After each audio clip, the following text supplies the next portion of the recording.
You really proved yourself if you got thrown out of an office, because we would cold call companies in person. And I did get thrown out a couple times. Yeah. All these SDRs crying about getting hung up on. How about getting actually physically removed from a building? Like, Yeah. how soft are we now? I'll be honest, I still don't fully believe you, but hey, we'll take your word for it. That's some royalty-free shit, people. That's what we do.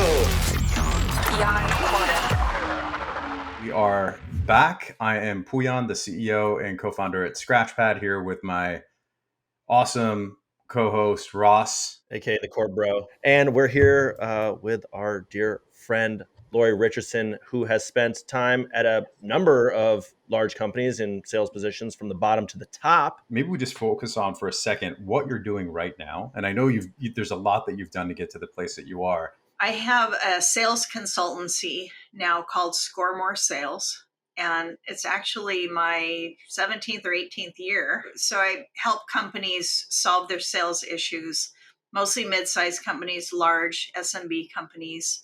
Also, about 7 years ago, I saw that everyone I was working with was male. So I just started doing research on it and created Women's Sales Pros. So that's another thing that I'm really passionate about. Maybe we go back and say, how did you get here? My grandmother had a women's apparel store, and I ended up learning about sales by watching my grandmother in action. She was very successful.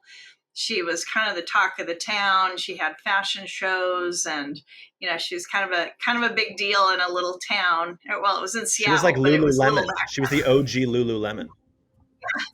She was amazing. She was Lulu. And then I went on to become a teacher, and then I became a single parent. I got married, got pregnant, got divorced, and I was a single parent on a teacher's salary, and I couldn't support my family. And so I thought, what could I do? What could I do? What could I do?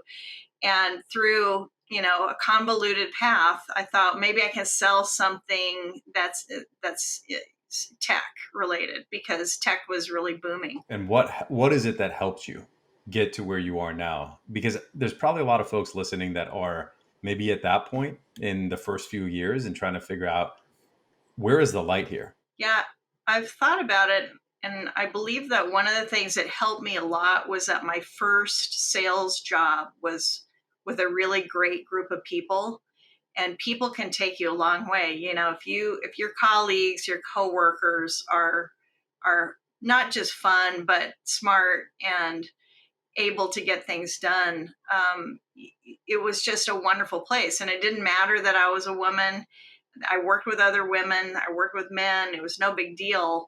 But it was my next job that I wanted to go to this company that had bigger opportunity, more pay, more just bigger future with working with corporate clients. And they had never hired a woman in sales. They kind of begrudgingly brought me on, I think maybe to try me out. But within 3 months, 90 days, I closed a multi-million-dollar deal. And it was a deal that they would not have gotten had I not been there.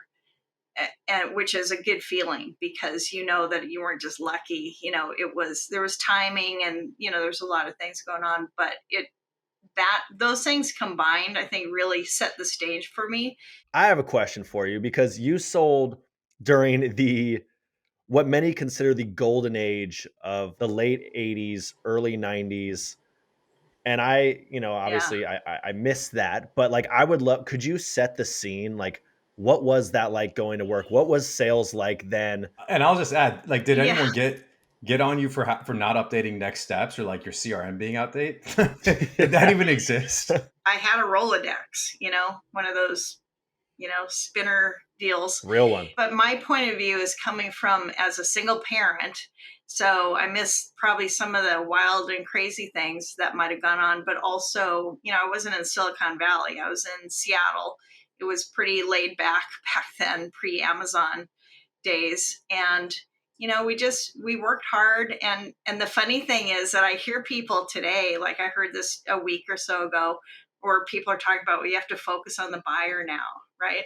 Well, we did that in the 80s. We focus on the buyer because that's how we help them. We help them buy. The difference was that they had to come to us for information. What was the office like? Like, what was like a day in the life? Well, the first company I worked for in downtown Seattle, I was first in inside sales. And so people would call us and, they'd pass around the leads, they'd call it a red call. You got a red call on line one. And then You got eventually, inbounds? yeah, we had inbound. Wow. Real live inbounds? Like people on the phone, like trying to like buy Yeah. your stuff. Wow. Television and newspaper advertising. That's why. Wow.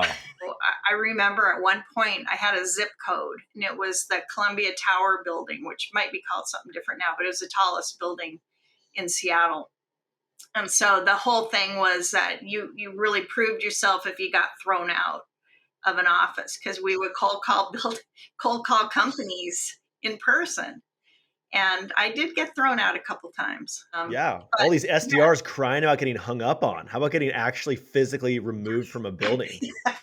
Like, how soft are we now? I don't know. Go show up. What do you? I'm so curious to hear about your perspectives on the reps today. What comes to mind when you hear like the complaints around? Oh, I got to pick up the phone and call. I have a lot of empathy for people, and I try to put myself in people's shoes. I also want to help educate people. And when it comes to sales, some people are in bad jobs in, they're selling products or services that are not great. Lori, at what point did you move on and say, I'm in sales right now, but it's time to move on and do something different? Yeah, my last corporate job, I came in as a 35th employee, and I was about the 380th employee, and there were rumblings that we were going to go public or get acquired or something. And I had gone from being an inside sales manager, because I built an inside sales team at this last company, to running the corporate university. So I caught wind of the fact that we were getting acquired, and that the company that was acquiring us was much bigger and already had the corporate university that I had developed. They had something much bigger. And so I thought, I don't want to sell again. I don't want to manage again. What could I do? So I asked, when I got downsized, and I asked them if they would be my client. So they liked what I did. They just didn't want to pay me, all the money I was making. So that's when I started my company, was, just out of that circumstance. I got my prior company to be my first client. Is that something you had in mind? Was that part of the plan, or did that just emerge as a viable path? No, it's funny. My plan was to come out. I moved from Seattle to Boston for a different reason, and my plan was to go back to the West Coast. So it was I think that they knew that I wasn't in it for, long term. And that's probably why I was one of the people. What keeps you coming back to sales? Maybe I'm quirky. I don't know. Maybe I'm crazy. I'm curious to see or hear, what are the trends you're seeing now compared to, I mean, you were talking about, Ross was describing the olden days of sales, if you will. And you were saying, back then it was like companies had never even hired women in sales.